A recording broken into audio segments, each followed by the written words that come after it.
Welcome back to my channel Hasoo and Manhwa. Tonight, the story continues bruises, hidden emotions, and a friendship that starts to bloom.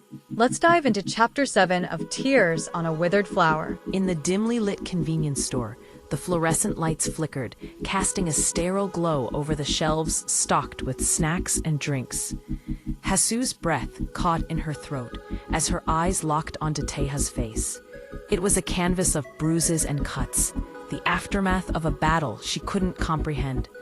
What happened to your face? Bruises, split lips, no doubt signs of a beating. Who on earth did this to you? Her heart raced, anger and concern swirling within her. They had agreed to stay strangers, but this moment shattered that illusion. Teaha's quiet voice broke through the tension. Pick up a band-aid. Hasoo frowned, a mixture of frustration and empathy bubbling up inside her. If you just stick a bandage without ointment, it could get worse. The thoughts nagged at her. Would he think she was meddling? They had made a pact, a silent agreement to avoid crossing into each other's lives deeper than necessary. But then Teaha surprised her, the vulnerability in his voice disarming her resolve. So what should I do?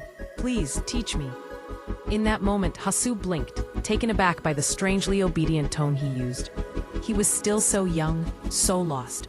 Follow me, she said, her voice softening with a twinge of protectiveness. As she handed him a small tube of ointment, she noticed how he tilted his head in confusion. I don't know how to apply it, Hasoo sighed, exasperation mingling with a sense of responsibility. Stop saying ridiculous things. Fine, give it to me. It will sting, so bear with it. Teaha winced as she applied the ointment, a soft gasp escaping his lips. Ah. Does it hurt a lot? Hasoo asked, her voice barely above a whisper, concern etched on her features. Just stings. How old are you? A faint smile crept onto Hasoo's lips. I'm an adult. Her heart ached as she gazed into his bruised eyes, realizing that ignoring him wouldn't work. He had become a part of her thoughts, whether she liked it or not. Then, unexpectedly, he asked, Do I make you feel soft-hearted? The honesty in her reply was unguarded. Yes. Last time you asked to be friends. Fine. Let's be friends. Teaha's eyes lit up with delight. Then, can I call you Nuna? Hasoo smirked, trying to lighten the mood. Nope. Call me Ajuma instead. Despite the playful banter, Teaha's thoughts whispered, Thank goodness. I'm thankful that you feel sorry for me. Meanwhile, in a different part of town, Mincheol drowned himself in drinks at a bar, desperately trying to forget the weight of his own unspoken troubles. Who still drinks till the third round these days? Not that I wanted to return to my miserable house anyway. He pushed a glass towards Ari, his friend, who frowned at the excessive amount of soju in his glass. Oh dear, are you refusing the drink I offered? Drink up, he urged, his voice laced with an indifferent bravado. As laughter filled the air, Ari's heart raced with a different kind of anxiety. As Mincheol continued, his voice dripping with conviction, he added, I like playful, stylish young women. With those words, color flooded Ari's cheeks, a deep blush that felt like fire against her skin. Air of the convenience store, the atmosphere shifted, a fleeting thought sparking in her mind. Was it the right decision to become friends?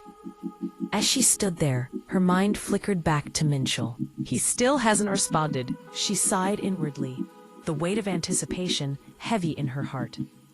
Meanwhile, Mincheol found himself in a precarious situation. With Ari half leaning on him. Ari, which way is your house? He asked, his voice gentle but firm. Can you go alone if I put you in a taxi? Her response was a mumble, words falling from her lips like petals in the wind. Mincheol, you're different from other guys. Really, really nice. What should I do? Why are you being so annoying? Like you actually know me. Let's just have one more drink. Just one more.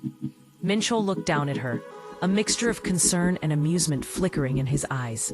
Where?